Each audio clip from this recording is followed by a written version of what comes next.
And welcome, everybody. Thanks for tuning in to the Daily Space Weather. We've got another Earth-directed coronal mass ejection. The event is not yet complete. Congratulations on realizing our channel exists. Here's the viewpoint from Stereo A's coronagraph. We're going to show you two more coronagraphs. This one is located at Lagrangian point 5, a gravitational equilibrium point that trails the Earth orbitally speaking. There you can see that ejecta coming out of the right side of the coronagraph here, and Earth is indeed off in this direction.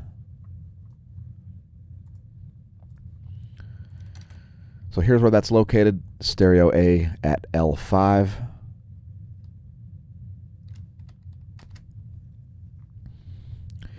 And here are two more coronagraphs. These are located at L1, Lagrangian point 1, directly between the Earth and the Sun. So here's the LASCO C2. This is on the SOHO spacecraft. And you can see some ejecta up here in the northeast as well as down here in the southwest, an indication that some of the ejecta is indeed Earth-directed. So here's the LASCO C3. That's also located at Lagrange point 1. You can also see Mercury there, which is on the opposite side of the Sun right now. There was a small B-class flare associated with a sort of a long-duration flare. And again, you can see ejecta down here as well as up here, indicating that some of the ejecta is likely to strike Earth's geospace.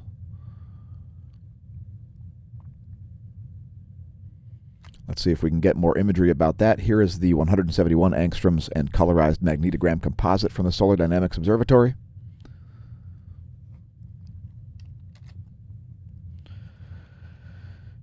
And the coronal mass ejection came from this area right here. It's very hard to see in this wavelength.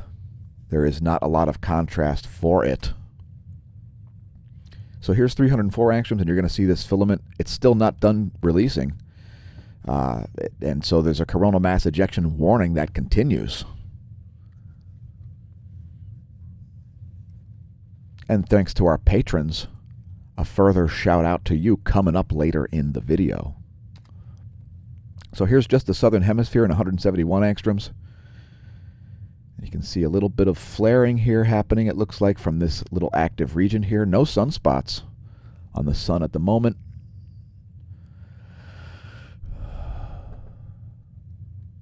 Let's continue on. Here's a diagram of the solar system as we approach another new moon. We're 1 week away from one. And welcome to August. There's where things will be on August 8th. New moon. If you're up before dawn, you might see Jupiter and Saturn, the two brightest objects in the sky besides the moon, at least currently, at my location. Of course, Venus is actually the third brightest object that we know, after the sun and the moon. The radio flux is now at 76, so it's flatlined here over the past 2 days. There's the 1-year chart. The black line here is the radio flux. The red line is the sunspot number. We just did see a double peak happen here, but it's a pretty small peak.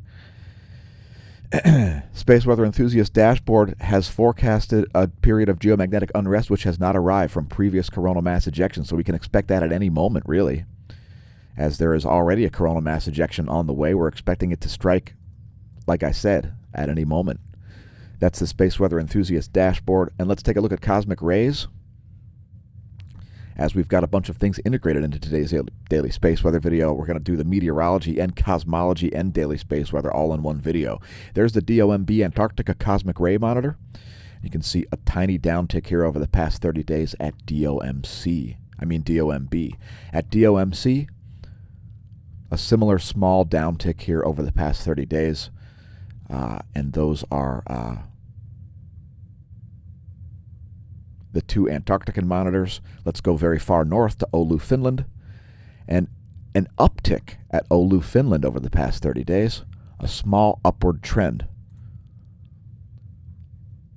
Let's go a little farther south, quite far south, to Mexico City. Pretty much flat there at Mexico City over the past 30 days. Let's go a little farther north to Athens, Greece. And there is the Athens neutron monitor. And that's pretty much flat here over the past 30 days. And last but not least, we'll look at Apatit and Barentsburg. And these are Russian neutron monitors. We see an uptick here at Apatit over the past 30, and we see a small uptick here at Barentsburg. So some oddities happening there as the solar cycle progresses. A little bit of excess cosmic rays that many of us wouldn't be predicting, and I'm not going to get into the physics of cosmic rays at the moment. It's kind of important. Let's look at global seismicity. Current levels listed as moderate. There's the 90-day chart from, and we've got some major earthquakes here striking North America. A 5.2 and a 5.5 in Mexico have come in the past 24 hours. Let's scroll up the list here. There is also a 5.1 at Chile.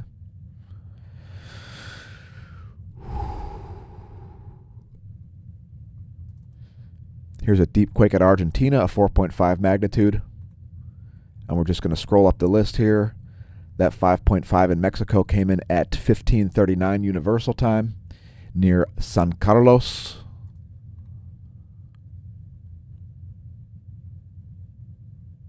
And we're just scrolling up the list here. If we miss anything, feel free to leave us a comment. Thanks everybody who does leave comments. It looks like the largest quake of the past 24 was a bit of an anomalous one here at Greece of 5.7. That came in at 4:31 Universal Time today on August 1st. Welcome to August. A shaky day to start things out at Greece. All right, let's look at volcanoes next. We look at them daily, and Etna has been erupting. There's some lava fountaining imagery from Etna. Etna, located on the Italian island of Sicily. Another paroxysm from it. About an 18,000-foot ash plume there. Karimsky now, back on the list, 6,000-foot ash plume as it explodes. Suminose Jima, 8,000-foot ash plume as it explodes. Kadivar exploding, 5,000-foot ash plume there. Flight level 060 over Halmahera as Mount Ibu explodes. Dacono exploding as well, 7,000-foot ash plume. Fuego exploding, 15,000-foot ash plume. Nevado del Ruiz producing a 20,000-foot ash plume over Colombia. 20,000-foot ash plume over Ecuador from Sangay. 15,000-foot ash plume over Ecuador from Revenador. 24,000-foot ash plume over Peru at Sabancaya. 12,000-foot ash plume over Nevados de Chilean. I think it's a volcanic uptick. Please don't pole vault the caldera. No matter how messed up your body is, no matter how shattered your foot is, no matter how messed up your knee is, no matter how messed up your life is, do not pole vault the caldera. It would be an unfortunate attempt at perhaps fame. This public service message brought to you at massive personal risk and expense from smAshomash.com. Here's the small solar flare. It's only a mid-B class flare, which is associated with the coronal mass ejection that we saw, the latest one at least. The one that's about to strike was a few days ago. There's the X-ray flux as measured by the GOES 16 over the past 3 days. Here's the proton flux. No spikes in that. So no relativistic protons showing up from the most recent coronal mass ejection. Here's the GOES magnetometer over the past 3 days. Nothing too exciting to report on there. Here's the polarity of the heliospheric current sheet, and Earth is now in a North Pole current sheet, and this could suddenly change as well, as it is a small, fleeting-looking current sheet. There's the last image. The data's 1 hour and 22 minutes old. Don't be surprised to see us tomorrow in a South Pole-oriented current sheet shown here in red, North Pole current sheet shown in green. Here's the line-of-sight view of the same data. Great three-dimensional imagery there of the current sheet. The blue line gives you insight into the BZ, by the way, one of the components of the real-time solar wind that we'll show in a moment. Next, the line of sight coronal hole plot. Now we've got some indecision going on in this eastern portion of the sun here. There are trans-equatorial coronal holes there of both poles, both the north and the south pole there, stretching down to the equator. It certainly looks like. Sun's B field in this imagery shown in blue. Next, our solar flare monitor. We don't expect to see any major solar flares as we don't see any sunspots. Another day of 0 sunspots coming our way so far. Planetary KP index at 0. A KP of 0, folks. Each one of those green bars represents 3 hours, and we've only seen 0, 1, and 2 for global geomagnetism in terms of the KP index over the past 3 days. Next, the real-time solar wind, which has been pretty uneventful here. We did see a small spike in the density here, but very small. Current conditions are. And we don't see the arrival of a coronal mass ejection yet. No sort of signal there indicating that it's struck yet, so don't be surprised to see some spikes in this.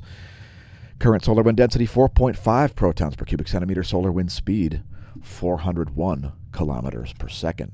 Here's the geospace over the past 4 hours as modeled by the Space Weather Modeling Framework. And you're looking at nanopascals here, courtesy University of Michigan. We show the data daily, and with such a real-time, with such a steady solar wind, we're not expecting to see much going on with this, and indeed we don't. Fairly steady magnetohydrodynamic pressure over the past 4 hours. Next, ground magnetic perturbations. We showed you the sun's B field. Here's the Earth's B field in terms of geospace, delta. In other words, changes to Earth's B field are reflected in this imagery.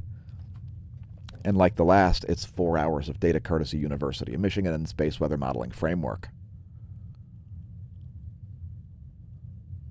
Nothing particularly interesting going on at this moment during the Earth geomagnetic excursion. And let's blast through more stuff. Again, congratulations on realizing that our channel exists. YouTube.com/smAsho/playlists for all kinds of subject matter besides space weather. We're also on Twitch, thanks to our Twitch followers. We're also on BitChute, thanks to our BitChute subscribers. Lots of views coming in, many times as many views on BitChute as on YouTube. However, if you're watching on BitChute, make sure you subscribe on YouTube and watch our content there, as you're missing probably about 80% of our videos. Today's cosmology segment's integrated into the daily space weather video. And we're not going to pick anything random. We're going to talk about Cygnus X3 briefly, one of the only known point sources for cosmic ray flux. It's a Wolf-Rayet star, a massive star about the size of Mars's orbit, being orbited by a smaller, even more massive object, which has one of its relativistic jets pointed directly toward Earth. It's one of the only, if not the only, known cosmic ray point source. And that orbit of that more massive object features a 4.8-hour periodicity. Yes, it's traveling at relativistic speeds itself. It's sending relativistic particles Earth's way and through your head for your entire life if you're in the northern hemisphere. There's the 30-day chart. Is it about to come out of its quiescent state? It's been in an ultra-quiescent state for an extended period of time. There's the 0 line. And if you look at it on the 16-year chart over here, you can see how indeed low that is.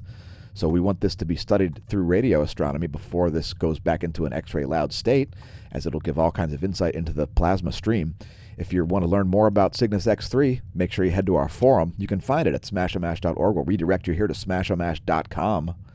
You can find our social media there. Click on smAsho Forum, and there's an entire cosmology thread just about Cygnus X3. Now, Deneb is the most bright intrinsic object visible from Earth, and it's directly involved in all sorts of important stuff. If you click on Cosmology Forum, one of the threads there, which is pinned, is Cygnus X3 massive X-ray binary celestial pole star Deneb.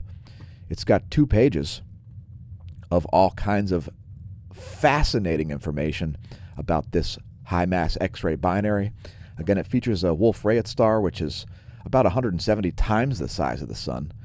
It would be the size of Mars's orbit if it was located in our solar system. And it's more than interesting. There are protons making it all the way here from this object, and even the distance to it is contested. We're not sure if it's 1,800 light years away or if it's more like 10,000 light years away, and parts of it are 0 light years away because parts of it are right here in our solar system right now. Deneb, otherwise known as Cygnus X3. The ancients thought it was important enough to orient Göbekli Tepe toward it. What do you think? Leave us a comment what you think about Deneb. If you don't know anything about it, go read our forum, smAshomash.com/forum in the Cosmology Forum. Today's astronomy picture of the day is Pluto from the New Horizons Pass By in 2015. There's some high-res imagery of Pluto for you. Former planet. I don't know if it's been reinstated, and frankly, I don't care if it's classified as a planet or not. It sort of orbits the Sun on a different plane than the rest of the planets in the solar system. So whether it's a planet or not, whatever, I'm not really too concerned about it. That's the astronomy picture of the day. If you want to go check it out yourself, it's at apod.nasa.gov. Interestingly enough, Pluto's moon is named Charon after the river Styx boatman in Greek mythology. If you haven't read 40 Lines of Evidence for Condensed Matter, the Sun on Trial, Liquid Metallic Hydrogen as a Solar Building Block, please do. It's the most important paper probably of our lifetimes, and one of the most important in science history. That's today's cosmology segment. Again, it was integrated into the Daily Space Weather video. Don't forget to check the playlist to find over 200 more cosmology segments. YouTube.com/smAsho/playlists. Let's talk about electrons. There are relativistic ones surrounding Earth's Van Allen belts. They can charge up satellites, but they're not currently doing so. Here's the one-year chart from Solon.info. We're in a pretty high range here, but no charging hazards currently reported. Here's the 3-day chart, and we just flirted with warning levels here yesterday once again, as well as 2 days ago. And a little higher levels here. Let's see what the NOAA forecast is. And NOAA is forecasting for flat levels here. I would tend to agree. Again, there is a coronal mass ejection set to strike, and that will change things a bit with the electron flux. Here are Earth Van Allen belts in diagrammatic form. And here is the total electron content. So this one is showing you the whole air column, all the way up to your GPS satellite, electron density down to your handset. And we're seeing a little bit of chaos here, high-density regions happening at nighttime, as most GPS errors occur around the equator at noon. And we're letting it play through a second time here as we see some anomalies. It's a second run-through for your convenience. Next, we'll look at the ionosphere layer, located at about 300 kilometers. One slice of it is the F layer, and here's a visualization of that in vibrational frequency. By the way, today's meteorology segment is integrated into the Daily Space Weather video also. This Sunday special includes all 3 segments. Anyway, there's the ionosphere. We've been noting daily anomalies here west of South America. They're a little bit less significant here than they've been for the past about 2 weeks. And if you want to see this data from previous days, go look at our Daily Space Weather videos from previous days. We haven't missed a day in like 3 years. Anyway, that's the data on the ionosphere. Next, I'd like to thank our patrons, the true source of funding for the content. Thanks, patrons. You're increasing the probability that these videos will continue to exist, remain publicly visible, and remain free for all to view. So if you're viewing the video and you're not a patron, you may even want to thank our patrons. But if not, I'll just do it for you. Thanks, patrons. Patrons listed in order of lifetime contribution. Here's our meteorology segment, which is also integrated into today's Daily Space Weather video. Check it out. We got lightning from the Texas stovepipe all the way into the Atlantic Ocean, basically to Bermuda there. Long string of lightning there, a few thousand miles in length. Here's a real-time lightning map from lightningmaps.org. And we regularly make these videos separate. Today's is integrated. So quite a bit of lightning here, including some lightning in southern Europe, actually. And let's take a look at what terrestrial strikes are happening in the U.S. as we make the video. There's lightning near Memphis. There's lightning. Hey, Selma. There's some thunder rolling in there. Hey, Corinth.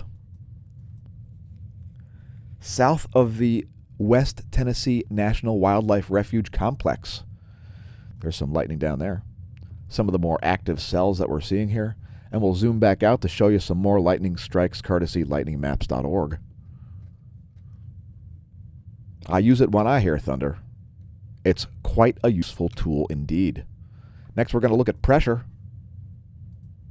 Atmospheric pressure. Are you under pressure to know the atmospheric pressure? Well, let us reduce that by showing you this imagery right here. There's where pressure is now. We're going to advance this into the Euro forecast. There's the European forecast for pressure at 12 noon Eastern Daylight Time tomorrow. Here's your weather.gov map, and we've got warnings all over the place. Are those flood watches up there? Flash flood watches all around the northwestern portion of the country, as well as southeastern Colorado. Heat advisories there in south central Gulf states. And a bunch of fog covering Minnesota and Wisconsin. Here are the surface winds of the western portion of planet Earth. Let's look at the 250 hectopascal winds, otherwise known as the jet streams. There are the jet streams, making for some cold temperatures here in Pennsylvania, and I'm actually shivering for more than one reason. I could be in shock while making this video. I'm really not sure. Here are the jet streams of the eastern world, once again blowing backwards east to west over the West Pacific and the eastern Indian Ocean. Looks like maybe those backward jet streams are going to subside soon. Northern hemisphere jet streams extremely chaotic once again. Next, we're looking at radar.weather.gov, your U.S. Doppler radar map. And if that doesn't give you any insight into the storm tracks here, the next frames probably will. Here's what's going on in the cloud layer. And it looks like those systems are going to continue to move east-southeast.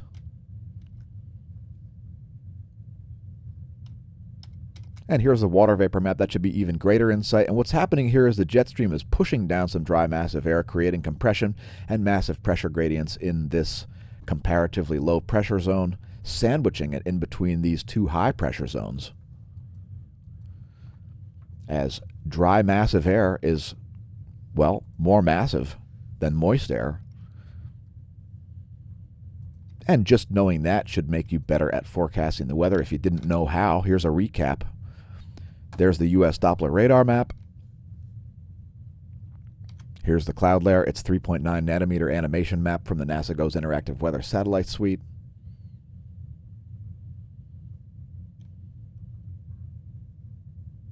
Some heavy rains there in Oklahoma. And here is the water vapor map. And when you see water vanishing off the map like that over Oklahoma, that's inches of rain falling in a very short period of time as an atmospheric pond drains right into the ground. So that's our meteorology segment. Again, it was integrated. Let's do bonus features. Here is our first bonus feature, some quite old data from Lermonth. So Lermonth, Australia, features a hydrogen alpha ground-based observatory. And you can see activity associated with this filament down here. So it's not completely released yet. This is why there's an ongoing coronal mass ejection warning. The coronal mass ejection we showed you earlier in the video is not complete yet. It hasn't fully left the solar corona. Here's the NASA GOES 16 SUVI imagery. And it's showing a lot of filaments in here. I'm not so sure that all of those are legit. I'll just leave it at that. Here's the latest intensity gram to show you 0 sunspots. Pretty sure. We did see some umbra pop up yesterday, but they were not on the Earth-facing portion of the solar disk for 12 hours or more. It's got to be there for the majority of a day to be considered a sunspot. So that's the most active region down there in the southeast for sure. There's also some activity here in the the southwest. Also some activity here in the northwest. And if you're wondering if you're a new viewer, we call this the west side of the sun because this is where space weather sets. And this is called the east side of the sun because this is where space weather rises.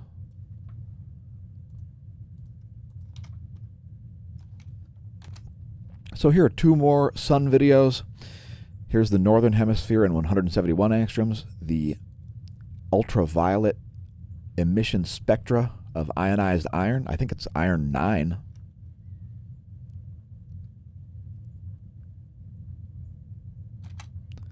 And here is composite imagery, also from the SDO. This is actually 335, 193, and 94 angstroms wavelengths, all in one. And that's all she wrote. Thanks for tuning in. Again, congratulations on realizing our channel exists. We are the only forecasters of coronal mass ejections before they leave the solar corona that I'm aware of. May that solar wind be at your back.